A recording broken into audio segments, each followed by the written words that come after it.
Welcome back to my Cantonese swear words tutorial. In this video, we'll be covering some less offensive swear words that won't get you in trouble with your parents. I'm Hero, and in Chapter 2, we'll go over some borderline swearing that you can still use in everyday conversations. Don't forget to turn on captions for better understanding of what I'm saying. So, without further ado, let's dive in. So, what do you mean by being less offensive? Basically, the words we'll be covering today won't include any references to sex words or direct insults towards family members. Some of them might even be suitable for TV, like borderline swearing, but not in a cringe-inducing way. You might hear them in everyday conversations. Just a quick note, in the video I'll be using Yutping, phonetic system for Cantonese. Since the writing system of Cantonese does not reflect pronunciations, Yutping is a helpful tool for learning the pronunciation of words, including tones. Don't apply English phonology to it. I highly recommend learning Yutping as it will help you understand Cantonese phonology. Check out the link in the description for a site that transcribes characters into Yutping. I'm also considering making a video about Cantonese phonology, so stay tuned. Now, back to the lesson. 頂你個肺.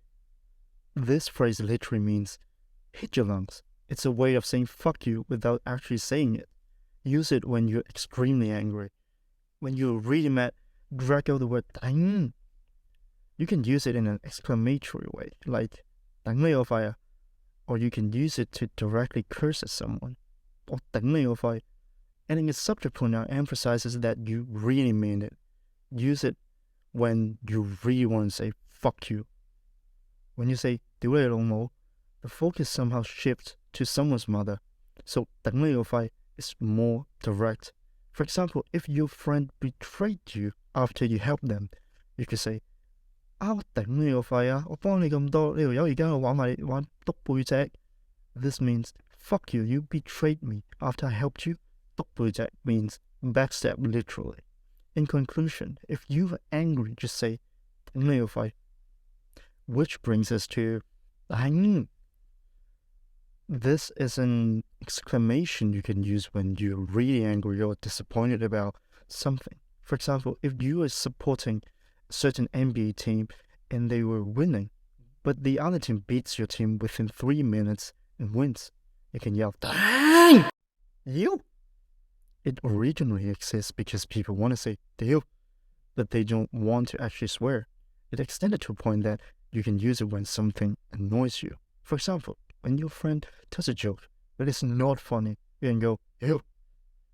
Or when someone kept asking you out, but you were not interested and the guy did not realize so. At that moment, you can go, "You, say啦." It means fuck off. You can use it when you're disappointed and frustrated too, like when you receive a call from someone that you expected and you were excited about it.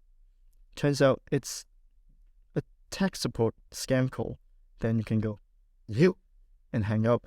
Note that mastering what type of intonation you're using and when you are using it can make you sound like a native speaker. So again, "You." 食懵你啊，食懵你啊，食懵你啊，什麼啊? The Cantonese phrase 食懵你啊 describes the act of overindulging to the point of losing common sense. Eating is a significant part of Cantonese culture, and while being able to eat well is desirable, overeating to the point of assuming food will always be available is considered foolish. The phrase can also be used metaphorically to describe someone who is overly optimistic or naive, believing that things will come to them effortlessly. For example, if a friend repeatedly asks for a favor without offering anything in return, you might retort with 食懵你啊.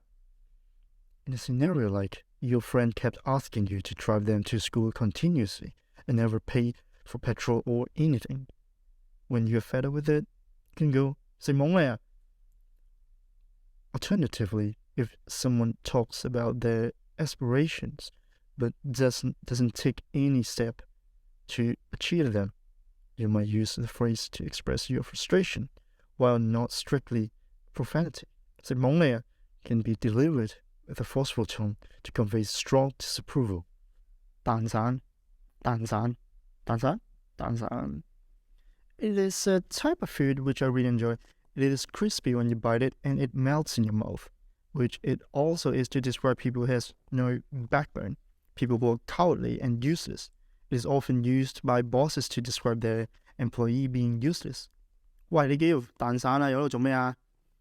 Another example, when you're doing a group project and your teammates are free riding you, so you can call them 蛋散, because they are 冇撚用, meaning useless. Or when you turn on your TV and you see politicians trying to talk their way out of their uselessness, then you can yell, 屌你班蛋散嘢喺度鳩埋啲乜撚嘢啊? It means, fuck, what are these useless fucks talking about again? Because they are 冇撚用, useless. 粉腸, 粉腸, 粉腸 is a dish made from pig intestines, which is commonly used as a playful insult in Cantonese. It rhymes with 撚樣, which translates to fuckface. So if you want to call someone a fuckface without actually swearing, this is a perfect term to use. It's a way to tease your friends without hurting their feelings. However, in some circumstances, it can be used to describe someone you hate. For instance, if your neighbor kept putting poop in your mailbox, you could tell your mom, 喂，嗰幾條粉腸啊，成日擺屎喺兩個信箱度啊. Here, your mom would know that 粉腸 refers to your neighbor. You can also use it to directly insult someone. For instance, if your friend drove recklessly and made you sick, you call them 粉腸. They might reply, 車唔會嘔，唔係粉腸啊，契弟，契弟，契弟. The term 契弟 literally means nominal brothers. In ancient times, if you and your friends were so close that you were like blood brothers, there was a ceremony called 相契.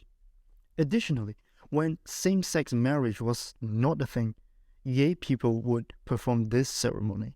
However, over time, it has become a really homophobic way to describe people who are willing to be fucked in the ass.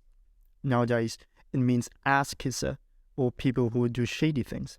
For example, if your colleague is an ass kisser and talks badly about you to your boss, you might say that he's doing the kaidai thing, which means he is being a suck-up. Or if you turn on your TV and see a politician who sold out your country for money, you may say 正kaidai. It's worth noting that over time, kaidai has lost its homophobic tone and meaning. It is now more commonly to use as a way to describe someone who is being a suck-up or doing shady things, rather than as a way to describe someone's sexual orientation or activities. Note that it is not homophobic to say kaidai, and it is completely acceptable to use in certain contexts. Mokkai, mokkai, mokkai. This is a compound word, consists of mokto and kaidai. So mokto simply means a moronic person or someone who seems stupid.